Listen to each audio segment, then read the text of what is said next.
वाल्मिक कराडचा मुलगा सुशील कराडनं काल एक फेसबुक पोस्ट केली आणि या फेसबुक पोस्टची चर्चा संपूर्ण मीडिया आणि सोशल मीडिया दोन्हीकडे होताना दिसते। काय होती ती पोस्ट?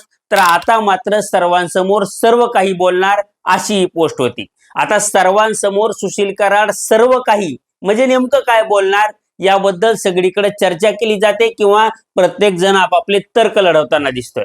आता हे सर्व काही म्हणजे नेमकं काय हेच आपण आजच्या व्हिडिओमधून समजून घेण्याचा प्रयत्न करणार आहोत। म्हणजे गेल्या काही काळामध्ये ज्या घटना घडल्या त्याचे डॉट्स जर आपण जोडले तर हे डॉट जोडल्यानंतर हे सर्व काही नेमकं कुणाबद्दल आहे हे तुम्हाला समजणार आहे। म्हणजे हा इशारा सुशील कराड नेमका कुणाला देतोय हे तुम्हाला समजणार आहे। सोबतच वाल्मिक कराड हा जेलमध्ये जाऊन आता जवळपास 1 वर्षापेक्षा सुद्धा जास्त काळ लोटलाय। मग सुशील कराडनं ही पोस्ट करण्यासाठी हेच टायमिंग का निवडलं हे सुद्धा मी तुम्हाला सांगणार आहे। त्यामुळे ही पोस्ट का झाली, ती आत्ताच का केली गेली आणि हे सर्व काही नेमकं कुणाबद्दल असणार आहे हे सगळं समजून घ्यायचं असेल तर हा व्हिडिओ तुम्ही शेवटपर्यंत पहा।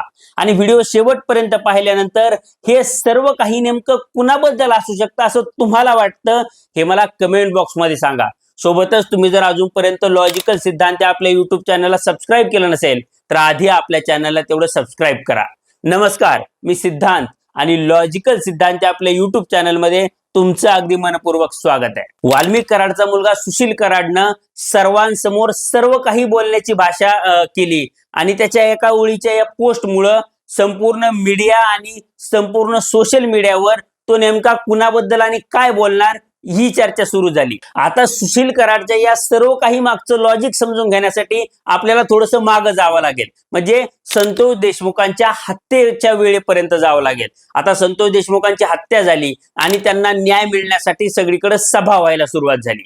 आता यामध्ये धनंजय मुंडेंचा निकटवर्ती असलेला वाल्मिक कराड त्याचं नाव आलं आणि वाल्मिक कराड हा धनंजय मुंडेंचा राईट हँड होता। त्यामुळं या खंडणीच्या प्रकरणात किंवा या मर्डरच्या केसमध्ये धनंजय मुंडेंचाही कुठेतरी हात आहे का अशा चर्चा सगळीकडे व्हायला लागल्या किंवा असा संशय सगळीकडे व्यक्त व्हायला लागला। आता या संशयाच्या सगळ्या वादळामध्ये ज्या संतोष देशमुखांच्या न्यायासाठी सभा होत होत्या त्या एका सभेमध्ये भाजपचे नेते सुरेश धसांनी धनंजय मुंडेंवर गंभीर आरोप केले। काय होते ते आरोप?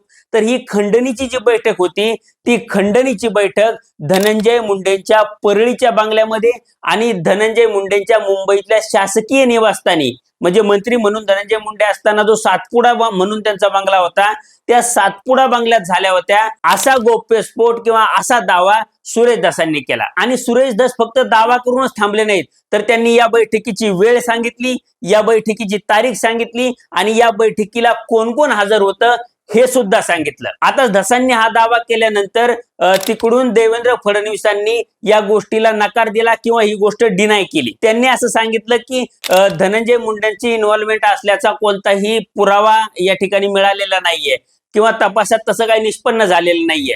आणि यानंतर सुरेश धसांनी सुद्धा या गोष्टीवर बोलणं टाळलं किंवा त्यांनी सोयीस्कर मौन बाळगलं। पण या मीटिंगची तारीख, या मीटिंगची वेळ, त्या मीटिंगला कोण कोण होतं, ती मीटिंग कुठं झाली, या सगळ्या गोष्टी सुरेश धसांनी सांगितल्या। याचा अर्थ सुरेश धसांना ह्या गोष्टीची किंवा या मीटिंगची पक्की खबर होती हे तुम्ही लक्षात घेतलं पाहिजे। मग देवेंद्र फडणवीसांनी धनंजय मुंडेंचा यात सहभाग नाही असं सांगून फक्त वाल्मिक पर्यंतच हे प्रकरण ठेवा असा इशारा दिल्यामुळे सुरेश धस शांत बसले का हा प्रश्न या निमित्तानं उपस्थित होतो। त्यामुळे धनंजय मुंडेंनी स्वतःची मान सोडून घेऊन वाल्मिकची मान या प्रकरणात गुंतवली का हा प्रश्न सगळ्यांनी विचारला। आता हे प्रकरण तिथंच थांबलं आणि त्याची नंतर फार काही चर्चा झाली नाही। आता या सगळ्या गोष्टीनंतर आता कालच्या गोष्टीकडे या, म्हणजे सुशील कराडच्या पोस्टकडे तुम्ही या। सुशील कराडची पोस्ट येण्याच्या 1 दिवस आधी म्हणजे परवा सुप्रीम कोर्टानं वाल्मिक कराडचा जामीन नाकारला आणि आता त्याला 1 वर्षापर्यंत जामीन मिळू शकत नाही अशी शक्यता निर्माण झाली। म्हणजे सुप्रीम कोर्टाच्या निकालामध्ये सुप्रीम कोर्टाने असं सांगितलं की 1 वर्ष जर ट्रायल पुढे गेली नाही किंवा 1 वर्षानंतर ही ट्रायल मध्ये काही नीटपणे प्रोग्रेस दिसली नाही तर तुम्ही पुन्हा अर्ज करा, मग आपण त्याच्यावर बोलू। म्हणजे एक प्रकारे पुढचं 1 वर्ष वाल्मिक कराडला जामीन मिळणार नाही हे यातून दिसून आलं। आता 1 वर्ष आपला बाप सुटणार नाही ही गोष्ट सुशील कराडला कळाल्यानंतर त्यांनी सर्वांसमोर सर्व काही बोलण्याची भाषा केली हे आपण लक्षात घेतलं पाहिजे. आता ही झाली एक गोष्ट, पण यात आणखी एक गोष्ट घडते. कोणती आहे ती गोष्ट? तर गेलं 1.5 वर्ष किंवा 2 वर्ष महादेव मुंडे केसचा तपास हा थांबला होता.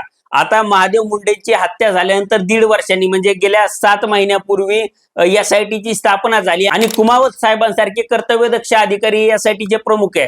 त्यामुळं हा तपास अतिशय वेगानं होतोय आणि गेल्या काही दिवसांपूर्वी जवळपास 5 जणांना नार्को टेस्ट आणि ब्रेन मॅपिंग साठी मुंबईला नेलं गेलं होतं आणि त्या टेस्टचे अहवाल सुद्धा आता आलेत अशी माहिती मिळते. आता हे अहवाल सार्वजनिक जरी केले नसले तरीही SIT कडे ते आलेले आहेत आणि सूत्रांच्या हवाल्याने जी माहिती मीडियामध्ये आली त्या माहितीनुसार या 4 मुलांपैकी एका मुलाच्या 4ही टेस्ट ह्या पॉझिटिव्ह आलेल्या आहेत आणि ही सगळी मुलं ही वाल्मिक कराडच्या मुलांच्या अतिशय जवळची आहेत असं सांगितलं जात आहे.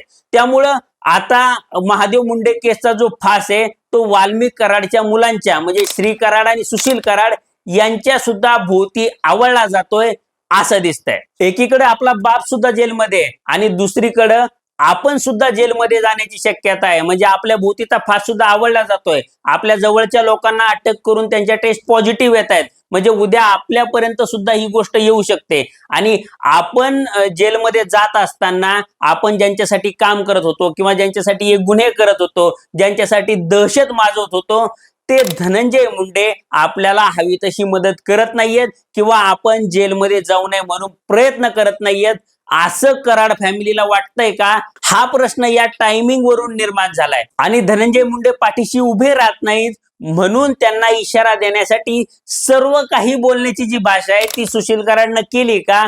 हा प्रश्न या निमित्तानं उपस्थित होतोय आणि त्याचा हा सर्व काही बोलण्याचा इशारा हा धनंजय मुंडेंसाठी होता असं आपल्या लॉजिकच्या तारा जोडल्यानंतर तरी लक्षात येत आहे. आता हा इशारा नेमका धनंजय मुंडेंसाठी होता की आणखी कुणासाठी होता असं तुम्हाला वाटतं हे मला कमेंट बॉक्समध्ये सांगा. तुमचा काही वेगळा तर्क असेल तर तोही मला कमेंटमध्ये सांगा. हा व्हिडिओ आवडला असेल तर व्हिडिओला लाईक करा आणि असेच नवनवीन व्हिडिओ पाहण्यासाठी लॉजिकल सिद्धांत आपल्या YouTube चॅनलला सबस्क्राईब करायला विसरू नका. धन्यवाद.